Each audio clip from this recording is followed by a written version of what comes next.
meu querido, é que o negócio é o seguinte: nós não precisamos nos ficar prendidos ao sacerdócio levítico, porque já veio Jesus para completar a obra. E quando Jesus veio, ele se fez sacerdote, segundo a ordem de Melquisedeque. Vamos abrir em Hebreus capítulo 7, para a gente entender mais um pouco sobre esse texto.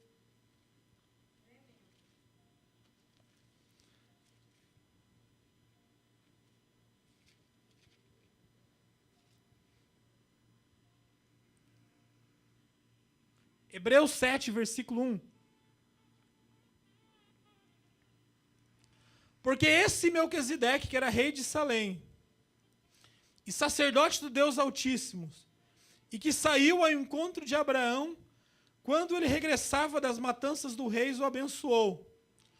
A quem também Abraão deu o dízimo de tudo, e primeiramente, é por interpretação rei da justiça, e depois também rei de Salém, que é rei da paz, sem pai, sem mãe, sem genealogia, e não tendo princípios e nem fim de dias, mas sendo feito semelhante ao Filho de Deus, permanece sacerdote para sempre.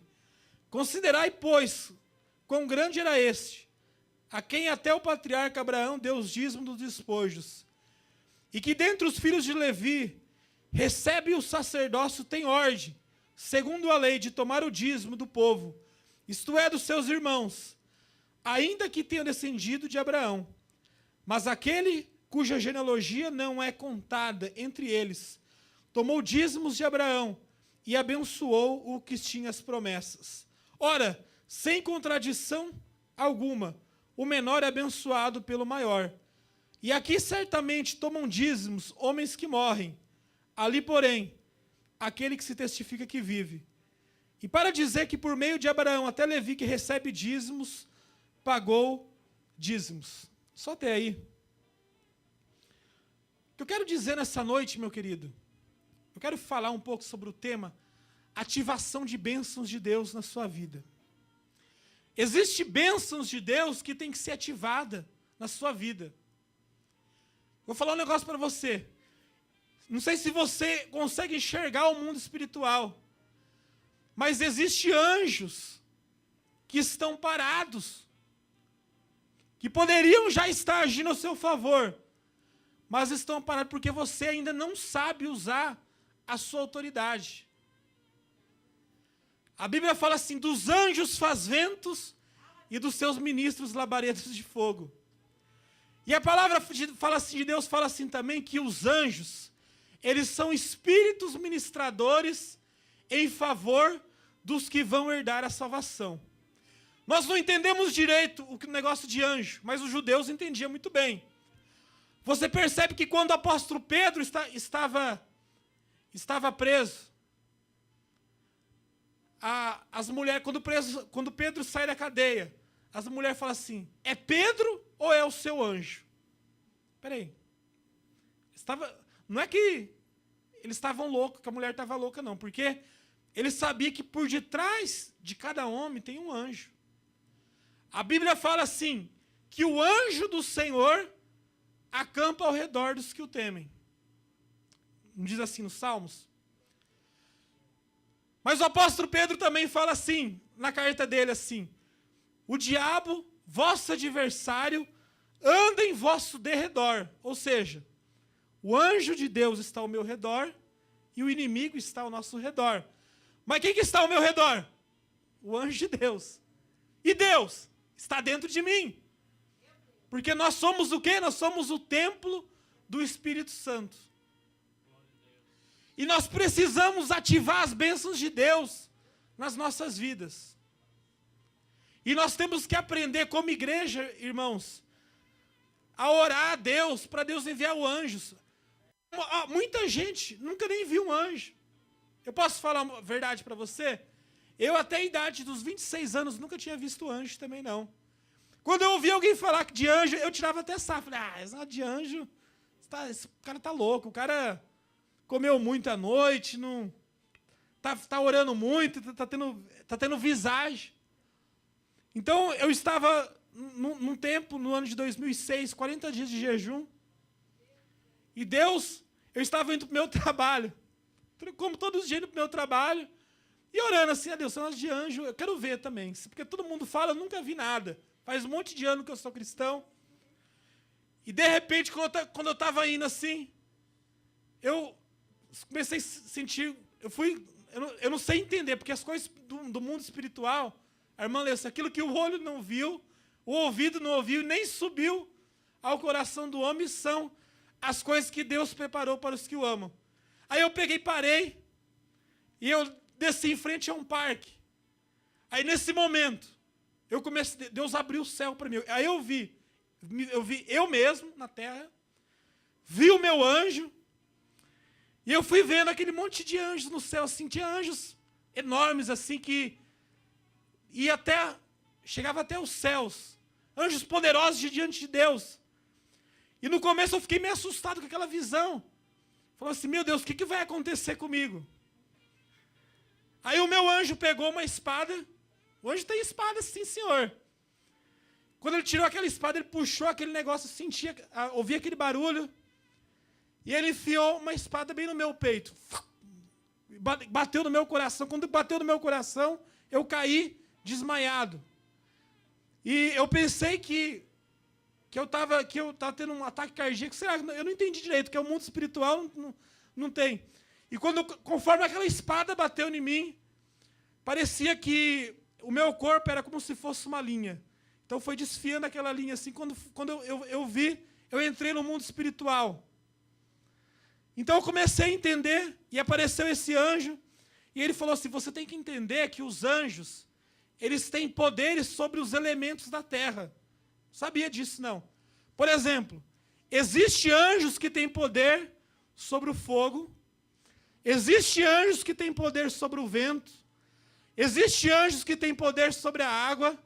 Lá em Apocalipse se fala assim, um anjo segurava o vento norte, o vento sul, o vento leste, o vento oeste. E aquele anjo que apareceu para mim se revelou como o anjo que tinha poder sobre o vento. E conforme ele bateu em mim, eu fui subindo para os céus. E quando eu estava lá em cima dos céus, eu olhei e eu vi o meu corpo desmaiado. Aí nesse momento alguém chamou a ambulância e me levaram para o hospital UMass Memorial. Acharam que eu estava passando mal, mas eu estava apenas sendo arrebatado. Aí depois de um tempo assim, falou assim, não temos, que você está em boas mãos. E eu peguei, fui subindo, e Deus mostrou muitas coisas que eu não vou nem falar, porque se eu falar, você também nem acredita também. E o apóstolo Paulo, quando ele fala das coisas espirituais, ele fala assim, são coisas inefáveis. Por exemplo, assim, eu acredito que muitos homens viram, mas quando a gente conta, ninguém acredita. Eu vou parar um pouco só nisso, nessa revelação, porque você tem que buscar a sua experiência com Deus, como eu busquei a minha. E quando eu acordei, o anjo falou para mim não temer, que eu estaria em mãos seguras. Eu estava no hospital, e quando eu estava no hospital, estava normal, estava meu pastor, estava minha família toda. Eu não sei como, eles ligaram para minha família, ligaram para o meu pastor, estava todo mundo lá, e perguntaram o que aconteceu com você. Falei assim, olha, eu fui arrebatado. Arrebatado como? Conta esse negócio aí, o pastor meu perguntou. Aí eu falei, pastor, se eu contar, você não vai acreditar direito no que... Até hoje, eu nunca contei a história inteira, porque eu sei que muitos não iriam acreditar. Mas a partir daquele momento, eu comecei a entender o poder que tem os anjos de Deus, como os anjos de Deus existem, são reais e agem nas nossas vidas.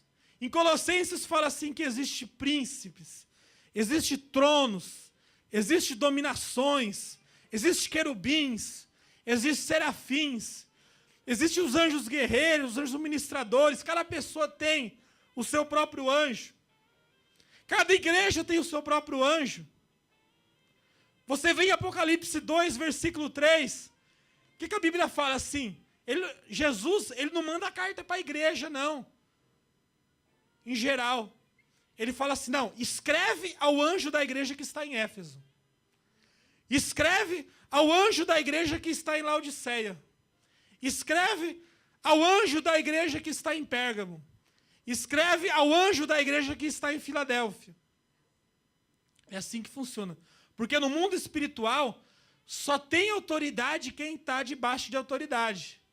E para cada igreja, para cada um daqueles povos, havia anjos. E os anjos, o que eram? Eram os pastores.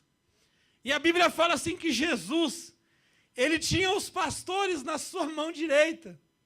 Ou seja, os pastores, eles são estrelas. E ele fala assim, e os 7 candeeiros de ouro são as 7 igrejas. Porque quando ele fala dos 7 candeeiros de ouro, ele fala do menorá, que tinha 7 pontas. E segundo a tradição, o sumo sacerdote, ele vinha com uma medida de 6 ovos de azeite. E olha só, das 5 igrejas, Jesus ele reprovou 5 e ele aprovou 2. Então ele chegava e apagava sempre 5 candeeiros e ficava só 2 acesos. Assim é a revelação das 7 igrejas do Apocalipse. Aí com aqueles 2 candeeiros acesos do menorá, ele ia lá e acendia de novo os outros 5. Era assim que funcionava. Foi por isso que João, o apóstolo, ele viu os 7 candeeiros de ouro. Aí a Bíblia também fala assim que os 7 anjos da igreja estão na mão de Jesus, ou seja, os pastores estão na mão de Jesus. E pastor é estrela, ou seja, pastor tem órbita própria. Pastor tem que ter governo. Pastor sabe para onde vai. Todos os pastores sérios que eu conheci na minha vida são pastores que sabem aonde vão. São pastores que têm credo na sua igreja. Toda casa tem seu credo. E toda igreja tem o seu anjo. Toda casa tem o seu profeta, tem o seu chefe. Por exemplo, na casa do meu avô. O meu avô é assim, ele tem muitos filhos, muitos netos. Mas quando chega na hora da comida, ninguém come antes que ele coma. Todo mundo senta na mesa. O meu avô chega, ele tem quase 90 anos. Aí ele chega, ele não é católico, ele é de uma igreja que não sei falar, esqueci o nome. Aí ele chega, faz a oração. Aí quando ele faz a oração, todo mundo fica em silêncio. Ele vai lá, ele apanha a primeira comida. Aí depois o mais velho vai apanhando assim por diante. É assim que funciona a casa do meu avô. Toda casa tem o seu credo. Então, meu querido, eu quero dizer para você, talvez você seja como Abraão. Ou Abrão, o pai grande. Você carrega sonhos de Deus tremendos na sua vida. Você veio para essa vigília, você tem projetos maravilhosos no seu coração. Mas isso precisa ser ativado no mundo espiritual por anjos de Deus. Anjos de Deus precisam vir ao seu encontro. E no Salmo 103, versículo 20... Alguém pode ler para mim o Salmo 103, versículo 20, fazendo favor? Salmo 103, versículo 20. Quero que você entenda um pouco sobre os anjos de Deus.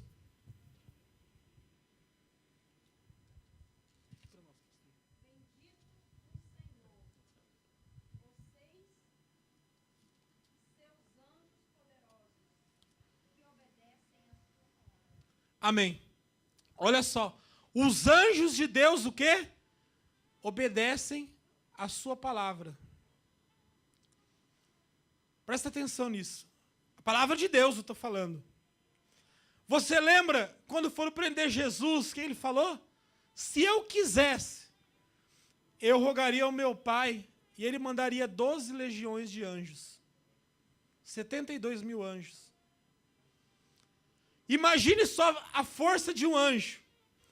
Porque a palavra de Deus fala no Salmo capítulo 8, fala assim, que Deus nos fez um pouco menores que os anjos, ou algumas traduções, um pouco menores que Elohim, que também é Deus.